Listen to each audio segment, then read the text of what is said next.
Hey, what's up, you guys? It's Caboose bringing you another Spider-Man No Way Home video, and today's video is a special one. I just got home from watching Spider-Man No Way Home. A huge thanks to Sony Canada for inviting me to the early screening here in Toronto. And before we get into my non-spoiler thoughts on Spider-Man No Way Home, well, do me a favor and scroll down right now and hit that thumbs up button if you're excited to see the movie this week. Don't get me wrong, I am still gonna see it plenty of times this weekend with a packed theater. I can't wait. If you're new here and you want to keep up to date on all the latest and greatest in Spider-Man, well, I got you covered. Hit that subscribe button and turn on those notifications, and if it's got Spider-Man's name on it, well, then I'll keep you up to date about it. Lastly, reminding you guys that I'm sponsored by G Fuel, and the Spider-Man No Way Home G Fuel is available right now. You can get your hands on the radioactive lemonade flavor right now. You can get the different collector's boxes with the different suits, whatever you'd like. Just head to that link in the description box below,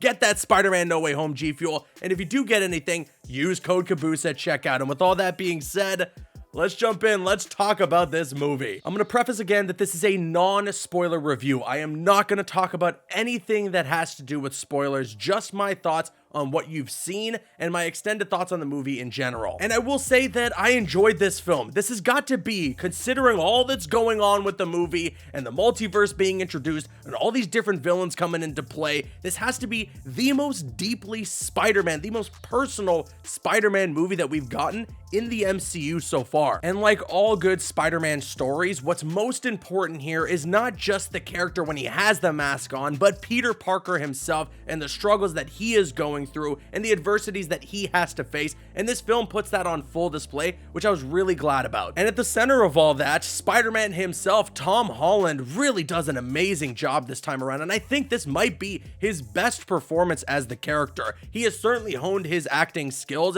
since his first appearance as Spider-Man in Captain America Civil War, and all the way to now, everything that he has learned, he has put into this movie. Blood, sweat, and tears. He has done an amazing job as Spider-Man, as Peter Parker in Spider-Man No Way Home. This is definitely his best performance. The supporting cast here is pretty great also. I mean, obviously you have Jacob Batalon as Ned, Zendaya as MJ, Marissa Tomei is in there as Aunt May, Happy Hogan played by Jon Favreau. They all do a fine job, no gripes there. And then there's the villains, the multiversal villains. Jamie Foxx is very different this time around. If there was something that you liked about his appearance in The Amazing Spider-Man 2, well, don't really expect to have that same performance emulated here. I think for the most part, that's for the better, but I think for myself, considering that I wanted a level of consistency with his character carrying over from where we saw him last, I was hoping that we were gonna get that same version, and it for the most part is, but there are some differences just in terms of the performance that don't really match up from when we saw Jamie Foxx as Electro last. The characters who do match up though, and they match up incredibly well, is Alfred Molina as Doc Ock and Willem Dafoe as Green Goblin.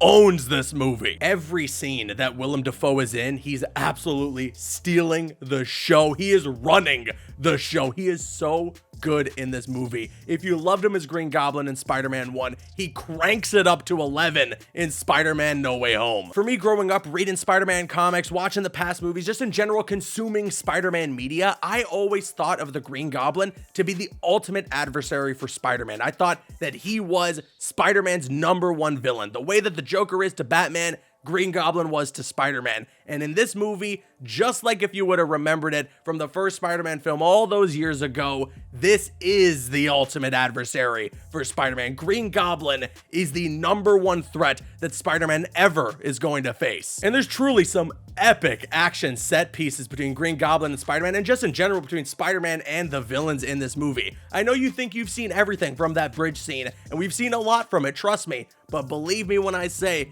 there's still so much more to witness, and there's some visceral action during that bridge sequence. I don't think this is the best action that we've gotten through the entire MCU Spider-Man run, and it's definitely not the best action that we've gotten in the history of Spider-Man in movies, but it's solid here. There's some good, enjoyable moments, and there's some pretty great fight choreography. And I need to take a moment to point out that this is a really well shot movie. There's some beautiful shots throughout this film that are definitely going to leave your jaw on the floor. If you weren't that happy with the cinematography from Spider-Man Homecoming and Spider-Man Far From Home, believe me when I say that No Way Home and the cinematography and the shots and the way that this movie is filmed is night and day compared to the past two entries in the MCU. But okay, I've sung the praises, I've talked about all the things that I've liked so far. I do have some negatives though, and I do want to get into that. And I think one of the biggest issues that I have with this movie is that it is a little overstuffed and there's almost too much candy to consume here. And because of that, there are characters like Willem Dafoe as Green Goblin, like Alfred Molina as Doc Ock,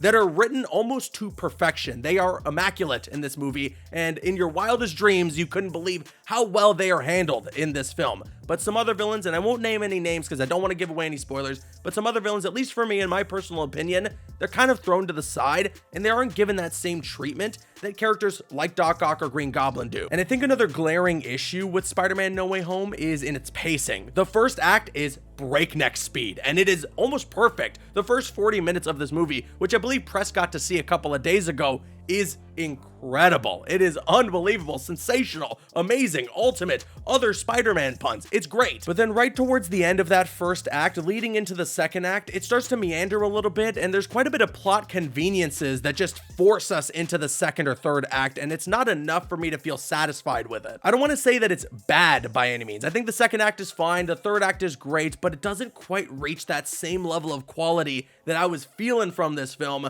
after the first 40 minutes. Overall though, Spider-Man No Way Home is a great time at the theaters. I think a lot of people are really gonna love this film, and at least I hope they do. Minus a couple of problems that I have, for the most part, I was in for the thrill ride of the year. And I honestly can't wait for everybody to get to see it later this week. I know I'm jumping back into the theaters to see it with my friends. I am so hyped to see it a second, third, fourth, fifth time. Who knows how many times I'm going to see this in the theaters? As many times as I can, honestly. And I think if I had to give Spider-Man No Way Home a rating out of 10, I'm going to give it a solid 8 out of 10. And there you have it. So let me know your thoughts in the comments section below. What'd you think about my review? What are you most excited about for Spider-Man No Way Home? Sound off with your thoughts in the comments. If you enjoyed my review, if you could consider leaving a like rating on it, it would show your support, and I would really appreciate it. I'm Caboose, and you can click on screen to make your way to one of the other videos on the channel, or you can click my logo to subscribe to the channel if you haven't already. You can also follow me on Instagram and Twitter, or join my Discord. The link's going to be in the description. Drop a like if you enjoyed, leave a comment if you have an opinion, and subscribe if you're new.